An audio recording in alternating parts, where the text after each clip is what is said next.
भारतीय पुरातत्व विभाग की नींव वायसराय लॉर्ड कर्जन के समय में पड़ी। 1861 में कनिंघम के निर्देशन में भारतीय पुरातत्व सर्वेक्षण विभाग की स्थापना की गई। भारत में पहली बार नगरों का उदय सिंधु घाटी सभ्यता के समय हुआ। ब्रूस फूट ने उत्तर पाषाणकालीन औजारों को 78 वर्गों में बांटा है। प्रथम भारतीय पुरापाषाण कलाकृति की खोज पल्लवरम में की गई थी। भारत में पूर्व प्रस्तर युग में अधिकांश जो औजार बने थे वो स्फटिक के बने थे। प्रागैतिहासिक चित्रकला के लिए भीमबेटका जो मध्य प्रदेश में है प्रसिद्ध है। गणेश पूजा का साक्ष्य दहमाबाद महाराष्ट्र से प्राप्त हुआ है। कपास का प्राचीनतम साक्ष्य मेहरगढ़ से प्राप्त हुआ है। पशुपालन का प्राचीनतम साक्ष्य बागोर से प्राप्त हुआ है।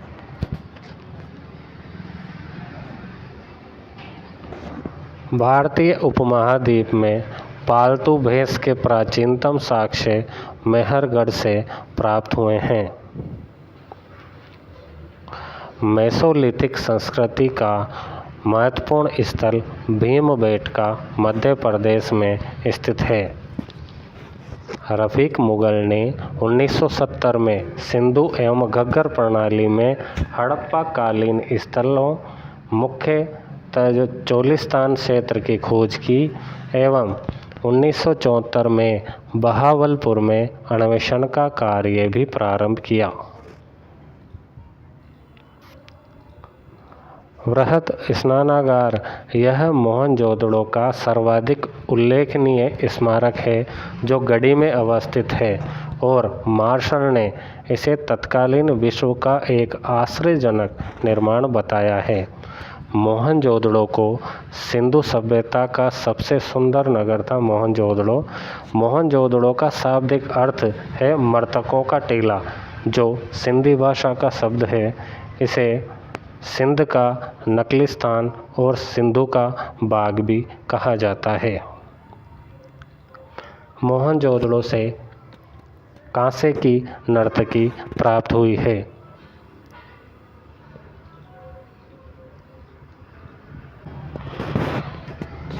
मोहनजोदड़ो से कांसे की नर्तकी प्राप्त हुई है। चनूदड़ो पाकिस्तान में सिंधु नदी के बाएं तट पर स्थित है, जिसे सिंधु सभ्यता का औद्योगिक नगर कहा गया है। यह वृत्ताकार ईंटें मिली है। यहाँ वृत्ताकार ईंटें मिली है और किसी दुर्ग का अस्तित्व नहीं मिला है। चनूदड़ो में सिंधु संस्कृति के बाद झूकर संस्कृति एवं झांकर संस्कृति विकसित हुई।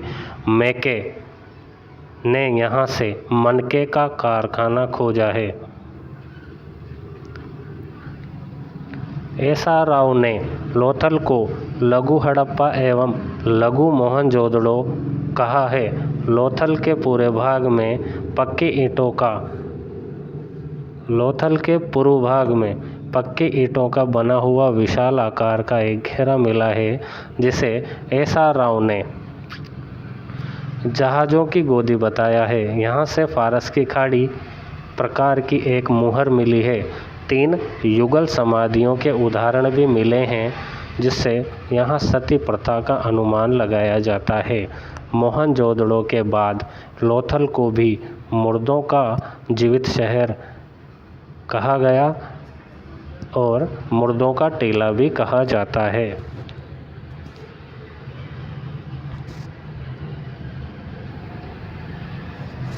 डॉक्टर दशरथ शर्मा के अनुसार कालीबंगा को सैंधव सभ्यता की तीसरी राजधानी कहा गया है। कालीबंगा के पश्चिमी किले को कालीबंगा प्रथम नाम दिया गया है। यहाँ से जूते हुए खेतों का साक्ष्य सबसे महत्वपूर्ण है और बेलनाकार तंदूर भी यहीं मिला है। कालीबंगा से शल्य क्रिया का प्राचीनतम उदाहरण मिला है। यहाँ एक बच्चे की खोपड़ी में 6 छेद करके शल्य क्रिया किया जाने का उदाहरण प्राप्त हुआ है। बनावली से मिट्टी का बना हल मिला है और बढ़िया किस्म का जो प्राप्त हुआ है, और कई मकानों से अग्निवेदियाँ भी मिली है। धोलावीरा भारत में स्थित सबसे बड़ा, सबसे सुंदर और सबसे सुनियोजित सैंधव नगर है। यह नगर 3 भागों में विभाजित था: दुर्ग, मध्य नगर तथा निचला नगर। यहाँ उन्नत जल प्रबंधन व्यवस्था का प्रमाण मिला है। विश्व के प्राचीनतम एवं सबसे बड़े स्टेडियम का प्रमाण मिला है। यहाँ से प्राप्त नाम पट्टिका, अभिलेख या साइन बोर्ड में 10 वर्ण भी मिले हैं। रोपड़ आज़ादी के बाद भारत में प्रथम उत्खनन स्थल था। यहाँ से मनुष्य के साथ पालतू कुत्ते के दफनाए जाने के प्रमाण मिले हैं। कुणाल एकमात्र ऐसा पुरा स्थल है जहाँ से चांदी के 2 मुकुट मिले हैं। सुरकोटड़ा से घोड़े के अस्थिपंजर प्राप्त हुए हैं। रोजदी से हाथी के अवशेष मिले हैं। संपूर्ण प्रदेश में शासन को सुव्यवस्थित रखने के लिए कदाचित 2 शासन केंद्रों अथवा राजधानियों की स्थापना की गई। उत्तर में हड़प्पा और दक्षिण में मोहनजोदड़ो की स्टुअर्ड परगट ने इन्हें विस्तृत साम्राज्य की जुड़वा राजधानी बताया है। दशरथ शर्मा के अनुसार सैंधव साम्राज्य की तीसरी राजधानी कालीबंगा में थी। सैंधव मात्र प्रधान था। सैंधव समाज जो था वो मात्र प्रधान था। यहाँ के लोग शाकाहारी मांसाहारी दोनों प्रकार का भोजन करते थे। वस्त्र सूती और ऊनी दोनों प्रकार के होते थे। और पासा जो था यहाँ का या इस युग का मुख्य खेल था। 7 पासे प्राप्त हुए हैं। हड़प्पा से प्राप्त एक आयताकार मोहर में स्त्री के गर्भ से पौधा निकलता दिखाया गया है। यह संभवतः उर्वरता की देवी की प्रतिमा है। मोहनजोदड़ो से एक स्त्री की मूर्ति मिली है जिस पर पंखे के समान आवरण दिखाई दे रहा है। इसे जॉन मार्शल ने पृथ्वी की देवी की उपमा दी है। मोहनजोदड़ो से एक पुजारी का सिर भी मिला है। ताम्र मूर्तियों का सबसे बड़ा भंडार दहिमाबाद महाराष्ट्र में मिला है। और कुबड़ वाला बैल इस सभ्यता का सबसे पवित्र पशु था। कालीबंगा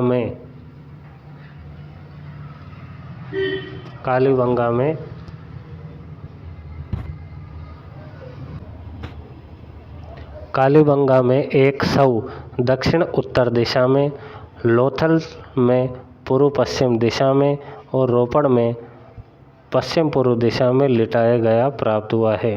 रोपड़ की एक कब्र में मालिक के साथ कुत्ते को भी दफनाया गया है। लोथल से 3 युग्म समाधियाँ और कालीबंगा से एक युग्म समाधि के साक्ष्य मिले हैं जो सती प्रथा का संकेत देते हैं।